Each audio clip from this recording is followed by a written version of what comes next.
Good evening. Welcome to South Asia Newsline. I'm Lipakshi Khurana. Here are the top stories we're tracking for you on Monday, the 6th of May. Indian Prime Minister conducts aerial survey, promises millions to rebuild the cyclone-hit province. Taliban kills 13 in attack on police headquarters in northern Afghanistan.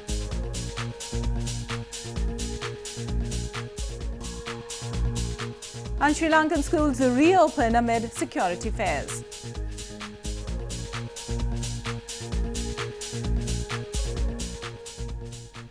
And now for all the details. Indian Prime Minister Narendra Modi conducted an aerial survey of Odisha after powerful cyclone Fani killed at least 33 people and left hundreds homeless in the eastern province. He also held a review meeting with Odisha's Chief Minister and pledged $144 million in relief in addition to the $55 million provided before the cyclone hit. Indian Prime Minister Narendra Modi on Monday conducted an aerial survey of cyclone-hit India's eastern Odisha province and announced a relief package after a powerful tropical cyclone Fani killed at least 33 people. He praised the central and provincial government teams, district machinery and the people of the Odisha for their work and coordination which prevented any further loss of life. The Prime Minister also held a review meeting with Naveen Patnaik, the Chief Minister of Odisha, after which he announced a relief package of $144 million in addition to nearly $55 million provided earlier. Cyclone आने से पहले 381 करोड़ रुपए release किया था ताकि तत्काल काम में आए। आज जो मेरी राज्य सरकार से बात हुई है, तत्काल उनकी रिक्वायरमेंट को ध्यान में रखते हुए 1000 करोड़ रुपए 1000 करोड़ रुपए और रिलीज किया जाएगा। Howling winds gusting up to 124 miles per hour uprooted trees, snapped power and telecom lines as Fani, the strongest storm to hit India in 5 years, swept ashore Odisha last Friday. The death toll could have been much greater if not for the massive evacuation in the days before the storm made landfall, officials said. Indians turned out in huge numbers to vote in the fifth phase of the general election on Monday. Voting in the fifth round of the seven-phase election was held in 51 parliamentary constituencies in 7 provinces. Indians turned out in huge numbers to vote in the fifth phase of the mammoth general election on Monday, with Prime Minister Narendra Modi hoping his record on national security will win him a second 5-year term. Voting in the fifth of 7 rounds was held in 51 parliamentary constituencies in 7 provinces. Monday's voting included some of the most electorally important regions in the north, including Uttar Pradesh, the province with the most members of parliament. हमने विकास रोजगार के लिए ही vote किया है ना? यही चाहते हैं जो हमारा अगला पीएम बने वो अच्छा शिक्षित हो और रोजगार देने वाला हो. The entire voting process aims to fill 543 seats for the Lok Sabha, the lower house of the Indian Parliament. In the 2014 elections, Prime Minister Modi's Bharatiya Janata Party had won 39 of the 51 seats, which went to polling on Monday. As a student, हमें education में facility चाहिए and mainly job. We are job searching people. So job का थोड़ा सा at least enhancement होना चाहिए हर field में. The 7th-phase general election, which began on April 11th, is spread over 39 days, with the final phase on May 19th. Votes will be counted on May 23rd, and the results are expected the same day. Indian Navy on Monday launched its 4th Scorpene-class attack submarine Vela in western Mumbai city for sea trials. Vela is the 4th of the 6 Scorpene-class submarine built as a part of Project 75 of the Indian Navy worth $3.41 billion.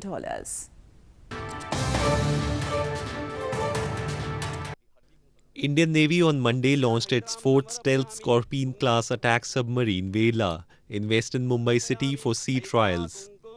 The inauguration ceremony was carried as per the traditional Hindu rituals. The steel cutting for the submarine commenced in July 2009 and now its sea trials are set to commence soon. Vela is the 4th of the 6 Scorpene-class submarines built as a part of Project 75 of the Indian Navy worth $3.41 billion. Vagir and Vakshir are the remaining 2 submarines in the country's Scorpene submarine program, which are in the advanced stages of manufacturing at Mazagon Dock Limited. The first Scorpion, INS Calvary, proudly flies the engine, ever ready to take her station as part of IN's deterrent submarine force. The second and the third submarines of this program are undergoing rigorous sea trials, and today the fourth submarine, that is Yard 11878, will be launched and named Vela. The first of the submarines in the series, Calvary, was launched in December 2018, while the next two, INS Khanderi and INS Karanj, were inducted soon after that and are undergoing through the final stage of test runs in the seas. Moving on, social activists have been holding a sit-in protest for almost a month now in Pakistan-administered Kashmir against the diversion of rivers in the illegally occupied region for the construction of hydropower projects. Locals have for long blamed the projects are not only affecting the ecology but have limited the resources for their use.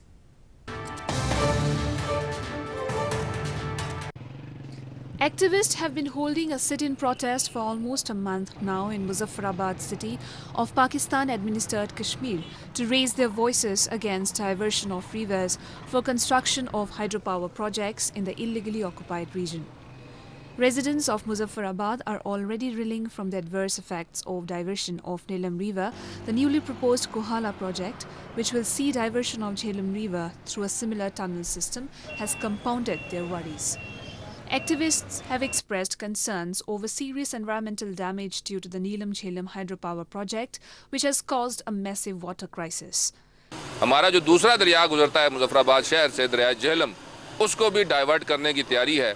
तो हम इसलिए इस protest पे बैठे हैं कि हमारे नज़दीक अव्वलन तो ये है कि रिवर डाइवर्जन एक इनह्यूमन एक्ट है और गैर फितरी अमल है। रिवर डाइवर्ट करना ही नहीं चाहिए और बिजली पैदा करनी है तो बहते पानियों पर बनाई जाए। जैसे आजकल दुनिया में मुख्तलिफ तरीक़ों से बिजली पैदा की जा रही है, वो तरीके अपनाए जाएँ। The activists are demanding that 60% water should be retained in Neelam River and steps should be taken so that there is no further environmental damage. Locals in the illegally occupied region have long blamed that Islamabad maintains an oppressive attitude towards them and ignores even their basic demands. In news from Afghanistan, at least 13 people were killed in Afghanistan's northern Pule-Khumri city on Sunday as Taliban attacked a police headquarters. The incident took place after a suicide bomber blew up his explosive-laden car, and later a group of 8 attackers armed with machine guns rushed in the building.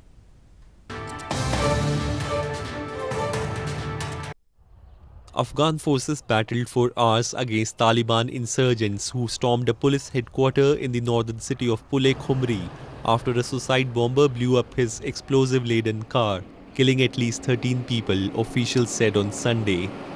The militant detonated his Humvee vehicle at the entrance of the police office before a group of 8 attackers armed with machine guns rushed in the building.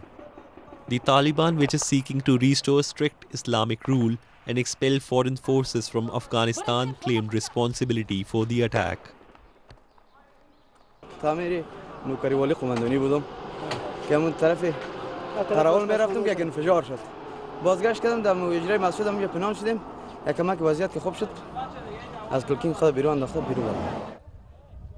This comes at a time when Afghan government and international community have accelerated the peace process and are trying to resolve the years-old conflict in the country.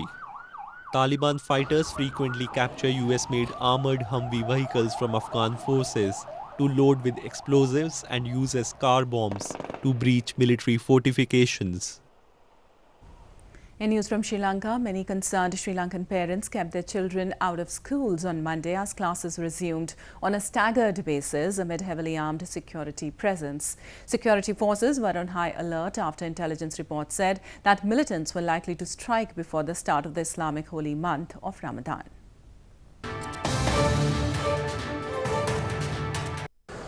Parents in Sri Lanka were apprehensive of sending the children to schools on Monday as the schools reopened in the island nation after the Easter Sunday bombings amid heavily armed security presence. Many concerned parents kept their children out of schools when they resumed classes on a staggered basis. They expressed fears for the safety of the children after more than 250 people were killed in the bombings. The attendance in an elite school in Sri Lanka Royal College plunged to just 5% of the normal 6,000 or more students. There were almost no school vans and the parking lots were empty as security screened the backs of staff and students alike. රටේ තියෙන වාතාවරණය යහපත් වෙනකන් නැවත දරුවව පාසලට එවන්න නැහැ කියලා තීරණය කළා. පාසලේ හොඳ ආරක්ෂාවක් තියෙනවා. අද පාසල ආරක්ෂා කරන්න තමයි දෙමව්පියෝ වශයෙන් අපිත් පැමිණලා ඉන්නේ. ඉතින් නමුත් මකදොටේදී දරුවට නියම මේ යහපත් වාතාවරණයක් රටේ නැවත මේ යථා තත්ත්වයට පත් වෙන තුරු දරුවව පාසල එවන්න නැහැ කියන තැන තමයි අපි ඉන්නේ. Sri Lanka's security forces were on high alert amid intelligence reports that militants were likely to strike before the start of the Islamic holy month of Ramadan, due to begin on Monday. Muslim schools remain closed ahead of the Ramadan. Moving on to news from Nepal, construction of the petroleum pipeline project between India and Nepal has reached its final phase and is expected to be completed in the next 2 months. The project is first of its kind in South Asia and will ensure smoother and cheaper transportation of petroleum products to Nepal via a pipeline.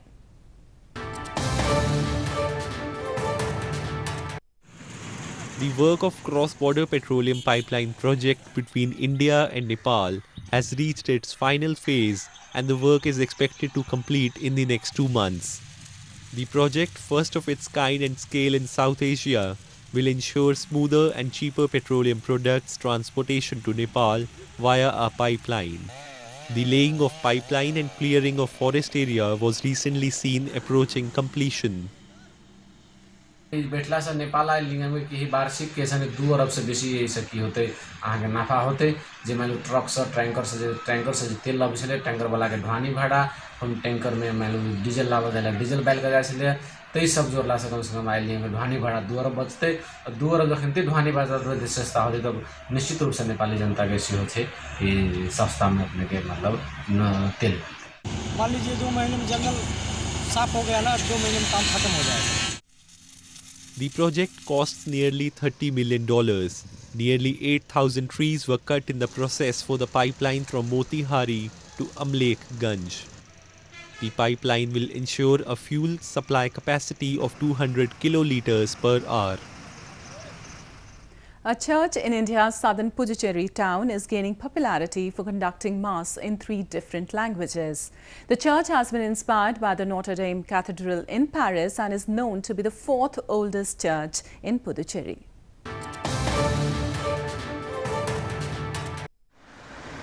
A church, Lady of Angels, situated in India's southern Puducherry town, is gaining popularity for celebrating Mass in 3 languages. Churchgoers in this quaint sea-facing town revel in the fact that the 250-year-old church offers Mass in 3 languages, including French, Tamil and English. The church has been inspired by the Notre Dame Cathedral in France's capital city, Paris, and is known to be the 4th oldest church in Puducherry, dating back to 1855. It is nice to see this is the only church where you have French programs, French Mass, French other programs, and French, Tamil, English, all the 3. In Christmas, New Year and great feasts, we have Mass in 3 languages. The Greco-Roman style church was earlier an exclusive French church and had a number of renovations, with the most recent one being done 10 years earlier in 2009. Well, that's all we have for you from South Asia this evening. Now our viewers can watch the show on SouthAsiaNewsline.com. You can also visit us on Facebook.com/SAsiaNewsline and follow us on Twitter @SAsiaNewsline. That's all in tonight's edition. We'll see you same time tomorrow. Good night.